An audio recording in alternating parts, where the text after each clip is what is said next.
Michael Jordan, the owner of a chain of high-end clothing stores, steps into a dazzling Jordan store wearing a tattered jacket and an old cap. Perhaps because of his appearance, he's brusquely kicked out by the staff, thrown out of his own store. Downtown Los Angeles glows like a living billboard in the late April light of 2025. Michael Jordan, the mastermind behind a chain of high-end clothing stores, received an anonymous email at his Chicago office today. The sender, claiming to be a low-level employee of the Jordan brand, wrote with a mix of anger and helplessness. "Mr. Jordan, I respect you, but what's happening in your stores isn't right. They treat customers like garbage, especially black people who don't look wealthy. I'm ashamed to work here." The email ended with a line that struck Michael like a blow. "If you really care, see for yourself, but don't come as Michael Jordan." The words hit him hard. Michael had spent his life building the Jordan brand not just as a product line, but as a symbol of effort, of overcoming prejudice, of proving that a black kid from Wilmington, North Carolina, could conquer the world. He remembers his childhood, when his mother Dolores worked tirelessly to buy him his first pair of basketball shoes. He recalls the skeptical glances when he walked into gyms, as if he'd never be good enough. To him, the Jordan brand was more than shoes or clothes. It was a promise that anyone, no matter their background, could dream big. But if the email was true, that promise was being betrayed, not by competitors or the market, but by the people working under his name. Michael called Sarah Coleman, his sharp-witted regional manager, whom he trusted implicitly. "Sarah, I want to check the LA store," he said, his voice firm. "But I'm not going as Michael Jordan," Sarah protested. "Michael, you don't need to do this. Let me investigate." But he shook his head, his gaze unwavering. "No, Sarah, I need to see it myself. If something's wrong, I want to feel it, the way others do." Reluctantly, Sarah agreed, though her worry was evident. She arranged for him to enter the store unrecognized, but refused to send anyone with him. "If you're doing this for real, you go alone," she said. And now here he is, alone under the guise of Jimmy Carter. Today he'll visit his own store. He steps deeper into the Jordan store, heading toward the main display where a limited edition pair of Air Jordans sits under dazzling white lights. A female employee, blonde hair tied high, stands nearby, typing on her phone. Her name tag reads Lauren. She glances up, her eyes skimming over him, then quickly looks away, as if he's just a fleeting shadow. Michael pauses before the shoes, his fingers brushing the protective glass. He smiles inwardly, recalling the thrill of wearing that design for the first time, but the smile fades. Lauren approaches, not to greet him, but with a curt tone. "What do you need?" Her question isn't an invitation, it's a barrier, and Michael, as Jimmy Carter, knows the real story is just beginning. The air in the Jordan store grows heavier as Lauren, the blonde employee, straightens up, her sharp eyes scanning Michael, or rather Jimmy Carter. The limited edition Air Jordans sit behind the glass, deep red and gleaming like a reminder of the days he ruled the court. But now, under the store's stark white lights, those shoes feel distant, as if they don't belong to him. Michael keeps his voice low, deliberately slow to hide his familiarity with the product. "I'd like to see these," he says, pointing at the shoes. Hands still tucked in his jacket pockets where a stack of cash waits. Lauren raises an eyebrow, not hiding her skepticism. She crosses her arms, her name tag glinting under the lights. "Those?" Her voice drags, tinged with mockery. "They're limited edition, you know. Not everyone can afford them." She doesn't move, doesn't reach for the keys to unlock the case, just stands there, as if waiting for him to admit he's out of his league and leave. Michael feels a chill from her, not from the air conditioning, but from the unspoken judgment. He's faced looks like this before, in locker rooms, at press conferences, in places where people sized him up as if he didn't belong. But this time, it's different. This is his store. Those shoes bear his name. "So," he replies, his voice calm, but firm enough not to be dismissed, "I'd like to try them." Size 11. He deliberately picks his own size, a small detail he knows no one will notice. Lauren exhales, not quite a sigh, but a sound close to a scoff. She glances toward the main counter, where a white man in his 30s, dressed in a navy polo and a flashy watch, is eyeing another pair of shoes. He laughs loudly, saying something that makes a nearby male employee nod in approval. Lauren's gaze shifts to the man, as if he's her excuse to cut this interaction short. "Hold on," she says brusquely, then strides toward the man, leaving Michael alone by the display case. He watches, not surprised, but feeling a sting in his chest. The man, later he hears his name, Ryan Baxter, is holding a pair of white Air Jordans, turning them over like they're fine jewelry. Lauren leans toward him, her smile as bright as a spotlight. "Mr. Ryan, those look perfect on you. Want me to grab the black pair for you to try?" Her voice is sugary, a stark contrast to the coldness she showed Michael. Ryan nods at ease as if he owns the place, and Lauren practically jogs to fetch the shoes, her skirt swishing past the displays. Michael stands still, his hands clenching in his pockets. He's not angry, not yet, but he feels the unfairness, sharp as a blade. He's seen this scene before, not just in his own life, but in stories from friends, fans, and other black people facing subtle bias. Ryan Baxter, with his expensive watch and confident grin, doesn't need to prove anything. He's welcomed, served, treated as if his presence is a privilege. Jimmy Carter? Just a black man in worn clothes, nothing more. Minutes pass. Lauren returns to the main counter, carrying 2 pristine shoeboxes. She sets them before Ryan, opening the lids with care, like presenting a gift. Ryan tries on the first pair, pacing back and forth, then nods in approval. "I'll take all 3, he says casually, as if dropping over $2,000 is no big deal. Lauren beams, swiftly packing the order and tossing in a free Jordan tote bag. "Thanks for coming by, Mr. Ryan," she chirps as she sees him out, her voice sweet as syrup. Ryan leaves. No questions about his credit card. No suspicious glances. Michael takes a deep breath, suppressing the heat rising within him. He steps closer to the counter, where Lauren is tidying up from the sale. "Excuse me," he calls, his voice still calm. "I'd still like to see those shoes." Lauren looks up, a flicker of annoyance in her eyes, as if his persistence is an insult. "Fine, all right," she says, but doesn't move immediately. Instead, she grabs a card from the counter and slides it toward him. "Do you have a credit card? We need to verify before showing limited edition items." Michael frowns, not out of surprise, but at the absurdity of the demand. "I'm paying cash," he says, pulling the stack of bills from his pocket and setting it gently on the counter. The crumpled dollars sit there, some corners bent, but clearly enough to cover the shoes. Lauren stares at the cash, then at him, her lips tightening. "Cash?" she repeats, her doubt blatant. "We don't take cash for big purchases." It's a blatant lie, and they both know it. Michael tilts his head, his eyes locking onto hers. "Then why didn't you tell that to the guy who just bought 3 pairs? The question freezes Lauren. Her lips part, but no answer comes. Instead, she turns away, calling loudly toward the back. "Mr. Walsh, we've got a problem." Her voice rises, tinged with panic, as if Michael had threatened her.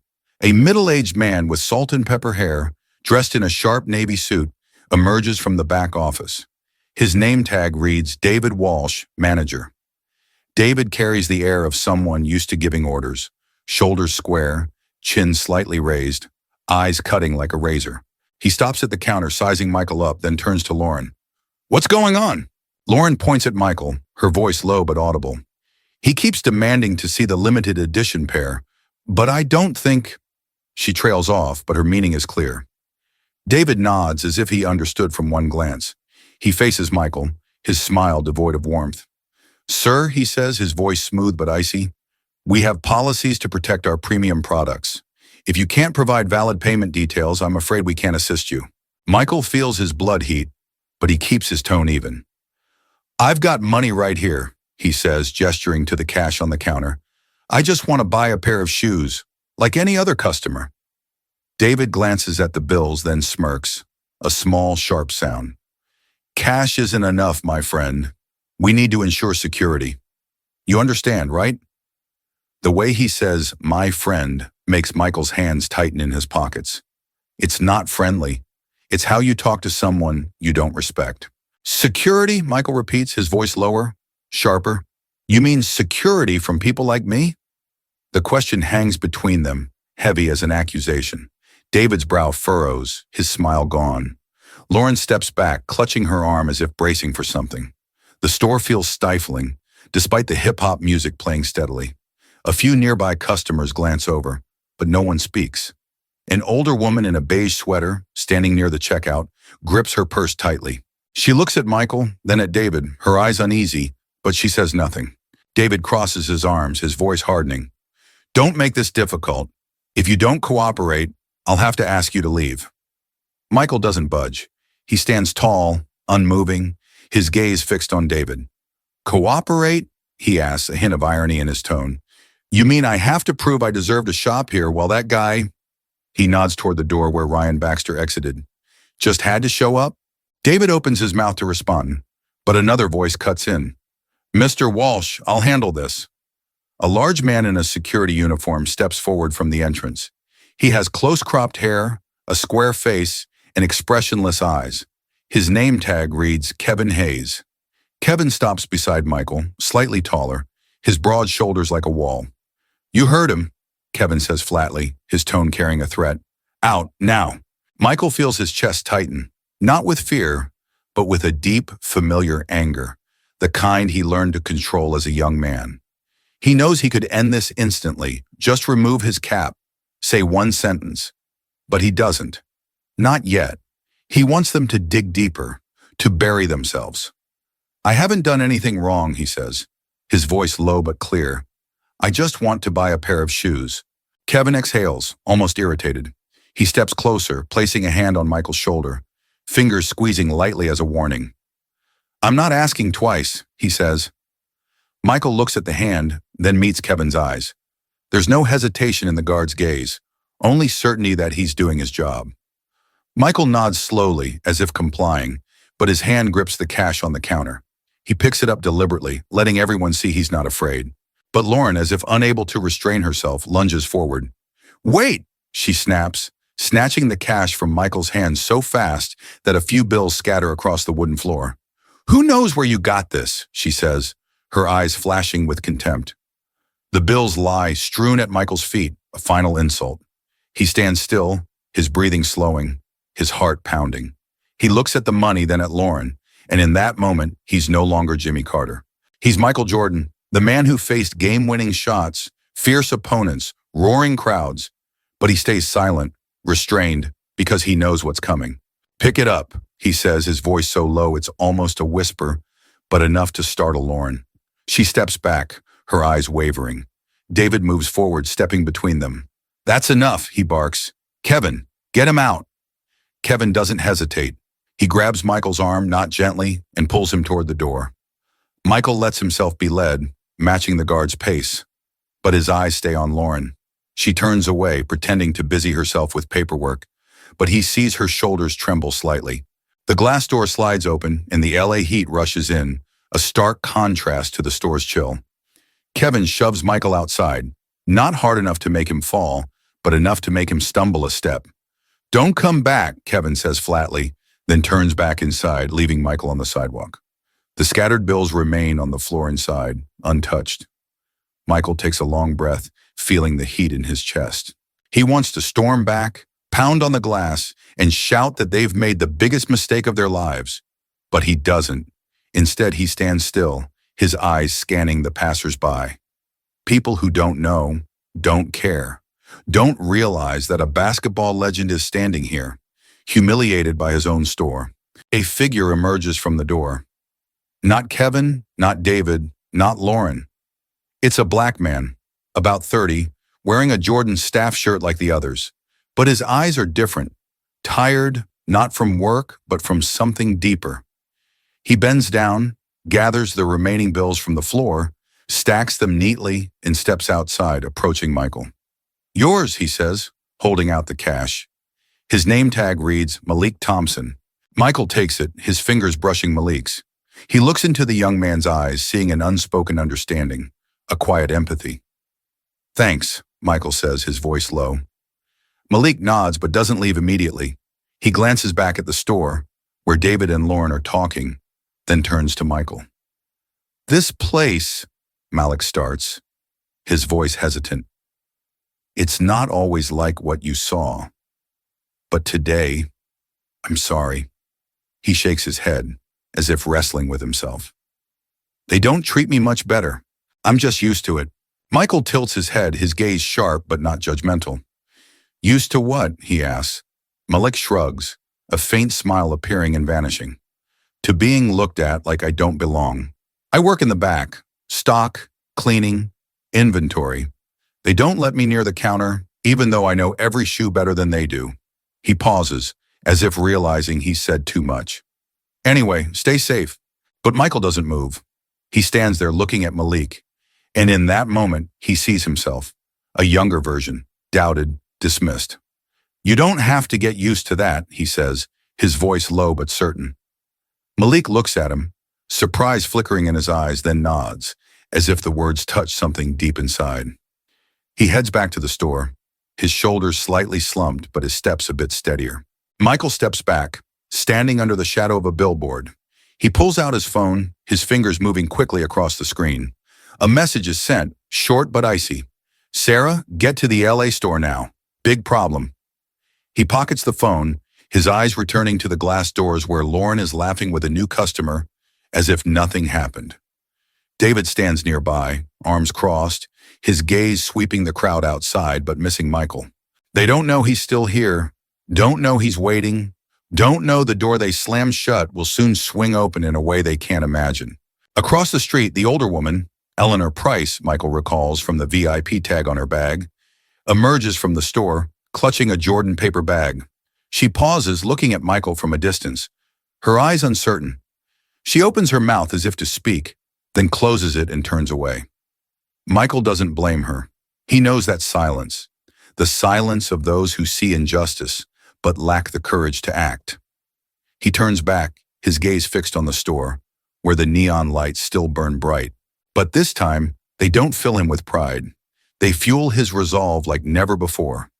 The Los Angeles dusk wrapped Michael in a warm, restless embrace, the city's pulse humming around him as he stood across from the Jordan store. The neon sign above the entrance cast a red and white glow, its light flickering over the sidewalk like a heartbeat. Under the brim of his tattered cap, his eyes were fixed on the glass facade, where the world inside carried on oblivious to the storm brewing. His worn jacket hung loose on his shoulders, the crumpled stack of bills in his pocket a quiet reminder of the indignity he'd just endured. To the passers-by, teenagers in fresh sneakers, couples laughing, a street performer strumming a guitar, he was just Jimmy Carter, a nobody in faded clothes. But beneath the disguise, Michael Jordan was counting down the minutes, his resolve as unyielding as it had been on the court. He leaned against a graffiti-streaked lamppost, blending into the urban tapestry. The memory of Lauren's sneer, David's condescending smirk, and Kevin's heavy grip lingered like a bruise, not painful, but sharp enough to keep him focused. He wasn't here for revenge. Revenge was petty, and Michael played for bigger stakes. This was about the promise he'd made when he built the Jordan brand, a promise that it would stand for aspiration, not exclusion.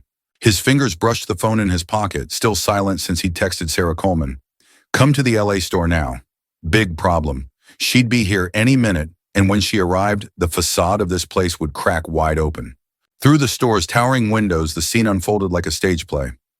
Lauren moved with practiced ease, her blonde ponytail bouncing as she handed a sleek shopping bag to a customer, her smile as bright as the polished displays. David Walsh hovered near the back, his tailored vest crisp, his posture radiating the smug assurance of a man who believed he'd neutralized a threat. Kevin stood sentinel by the door, his broad frame a silent deterrent, his eyes scanning the crowd but never landing on Michael. They thought they'd erased Jimmy Carter, swept him out like dust. Michael's jaw tightened, not with anger, but with a cold, clear determination. They didn't know they'd just invited the reckoning. The street buzzed around him, car horns, laughter, the clink of coins in a busker's cup.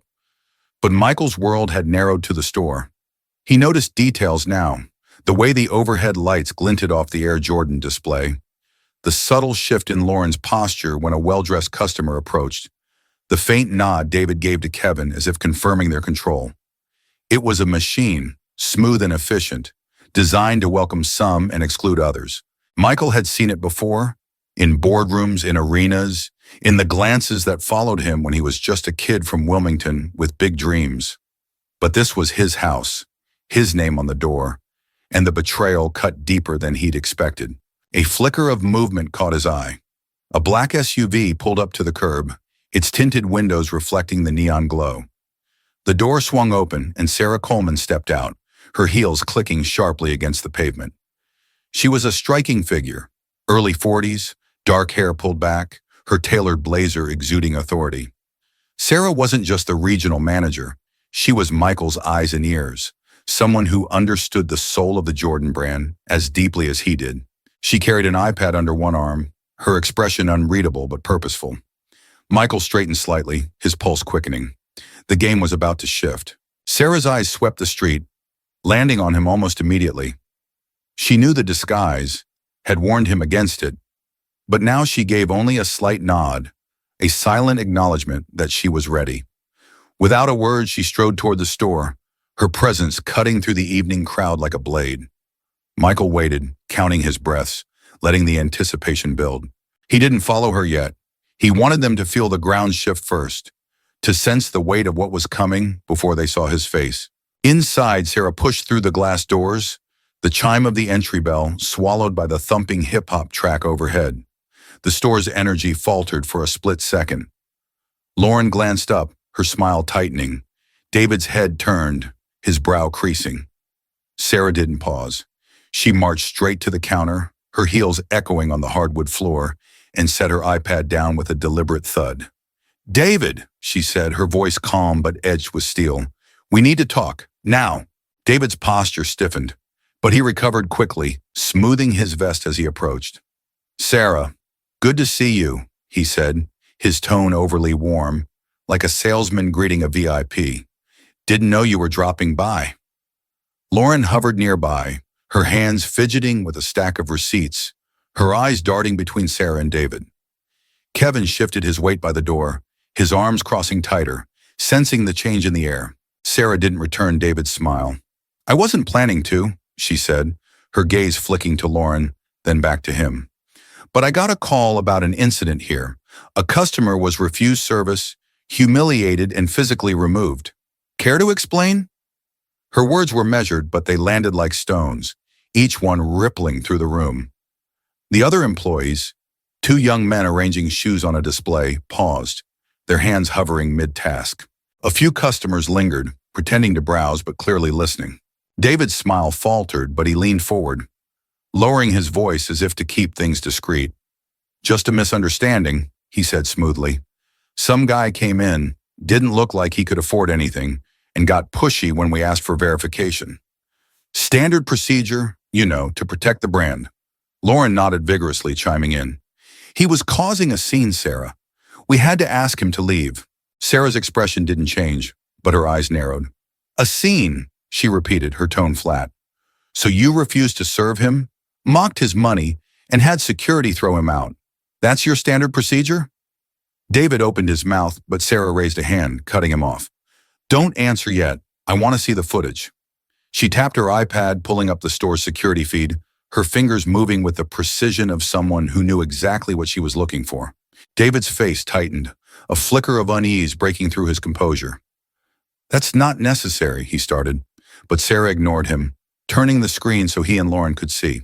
The footage played in crisp detail. Michael, as Jimmy Carter, standing calmly at the counter, pointing to the display case. Lauren's dismissive gesture, her lips curling as she pushed the money aside. David's smug arrival, his words inaudible, but his body language dripping with disdain. And finally, Kevin's heavy hand on Michael's arm, the bills scattering to the floor as he was shoved toward the door. The room grew quieter, the music suddenly too loud for the tension. Sarah paused the video, letting the final frame linger, Michael's silhouette against the glass door alone. "This," she said, her voice low but piercing, "is how you protect the brand?" David shifted, his fingers tugging at his collar. Lauren's cheeks flushed, her eyes dropping to the counter. Kevin, still by the door, looked away, his jaw clenching. Sarah didn't wait for excuses. "Do you even know who that man was?" she asked, her tone daring them to answer. David laughed, a short, nervous sound. "Some nobody trying to stir trouble," he said, but his voice wavered. Lauren nodded, though her confidence was crumbling. Sarah's lips pressed into a thin line, and she turned toward the entrance. "Let's find out," she said, raising her voice just enough to carry. "Jimmy, come in here." Michael had been watching through the glass, his heart steady despite the adrenaline coursing through him. At Sarah's call, he pushed off the lamppost and crossed the street, his steps measured, each one grounding him in the moment. The crowd parted slightly, sensing something was about to happen, though they didn't know what. He reached the door, Kevin stepping aside instinctively, his eyes narrowing as if trying to place the man he'd just thrown out. Michael didn't look at him. He walked into the store, the cool air hitting his face, the music fading into a distant hum. The room froze. Lauren's hand stopped mid-motion, a receipt slipping from her fingers. David's mouth opened, then closed, his face paling as recognition dawned. Sarah stood tall, her arms crossed, a silent signal for Michael to take the stage. He stopped at the counter, his presence filling the space like it had in arenas decades ago. Slowly, deliberately, he reached up and pulled off the cap, letting it fall to the floor. The dim light caught his face, those piercing eyes, that unmistakable jawline, and a gasp rippled through the store. "Michael Jordan," someone whispered. A customer near the shoe display, her phone already raised to record. The words spread like wildfire, murmurs growing into a stunned buzz. Lauren's knees buckled slightly, her hand gripping the counter for support. David took a step back, his vest suddenly too tight, his breath shallow. Kevin's arms dropped, his face a mask of shock and dread. Michael didn't move, didn't speak, just let the weight of his identity settle over them like a verdict. Sarah broke the silence, her voice cutting through the haze. "This is the man you called a nobody," she said, her eyes locked on David. "The man you refused to serve, whose money you threw on the floor, who you had dragged out of his own store." She turned to Lauren, her gaze unrelenting. "You didn't even check his ID, did you? Didn't think he deserved it?" Lauren shook her head, a feeble denial, her voice barely a whisper. I didn't know." "You didn't care," Michael said, speaking for the first time. His voice was low, steady, but it carried the authority of someone who'd faced down giants and won. "You looked at me, my clothes, my skin, and decided I didn't belong here. You decided I wasn't worth your time." He paused, letting the words sink in, his eyes moving from Lauren to David to Kevin. "But this isn't just about me. It's about every person who walks through that door and gets treated like they're less because they don't look like your idea of a customer." David found his voice, though it trembled. "Mr. Jordan, this is a mistake," he stammered.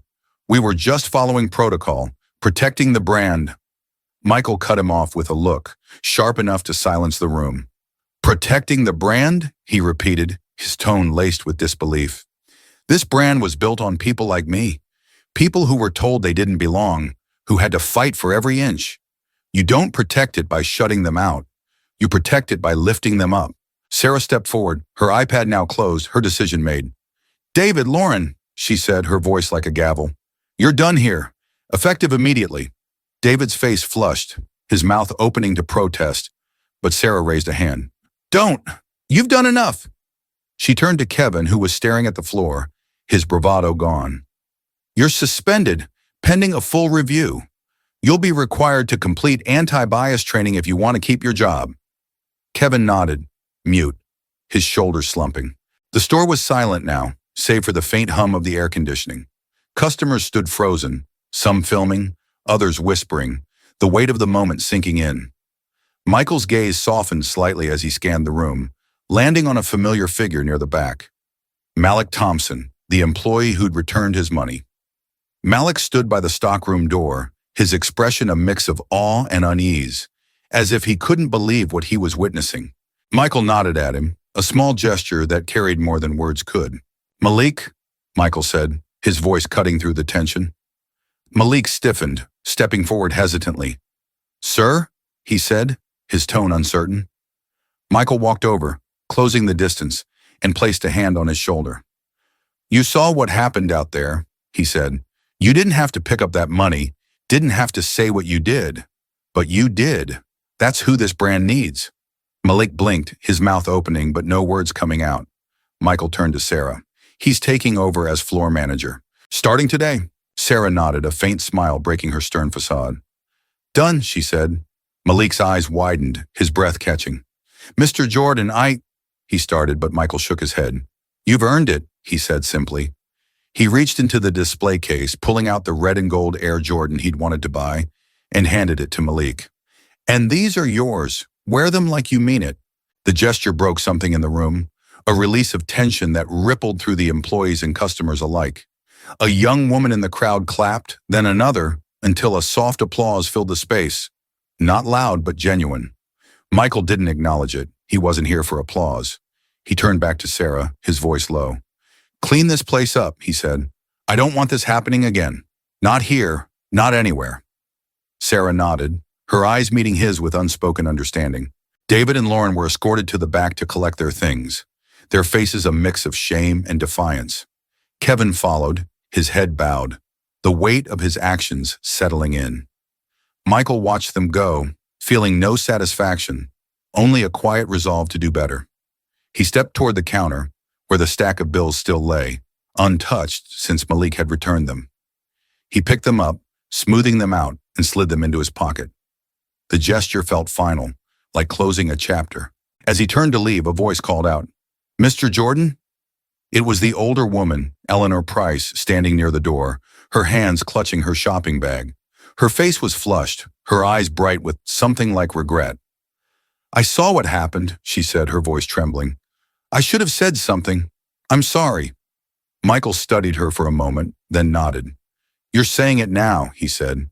That's a start. Eleanor's shoulders relaxed, a small smile breaking through her unease.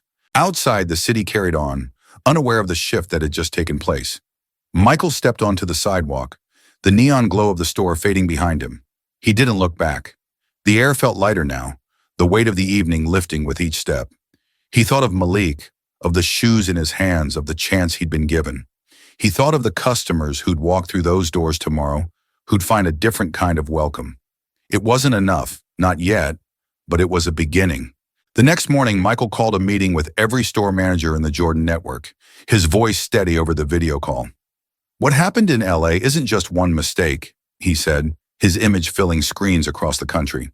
It's a failure of what we stand for. Starting today, every employee will go through anti-bias training. Every store will be audited for fairness. And if I hear about anyone being turned away because of how they look, I'll be there myself to fix it. The managers nodded, some scribbling notes, others exchanging glances. Michael didn't need their promises. He needed their actions. Back in Los Angeles, the store opened under Malik's quiet leadership. He stood at the counter, the red and gold Air Jordans on his feet, their shine catching the light. A group of teenagers walked in, their laughter filling the space, and Malik greeted them with a warmth that hadn't been there before. He didn't talk about what had happened, didn't need to. The change was in his stance, in the way he listened, in the way he made every customer feel seen. Michael didn't return to the store, not right away. He watched from afar, through reports from Sarah, through videos fans posted online, clips of Malik helping a kid try on his first pair of Jordans, of employees smiling at customers they might have ignored before. The billboard still loomed over Wilshire Boulevard, Michael's silhouette soaring against the sky. But now when he looked at it, he didn't see just himself. He saw Malik, Eleanor, the kids dreaming big. He saw a brand that could be more than shoes, more than fame. Under the lights of the store, the Jordan legacy wasn't just about winning anymore. It was about opening doors, about making room for everyone to fly.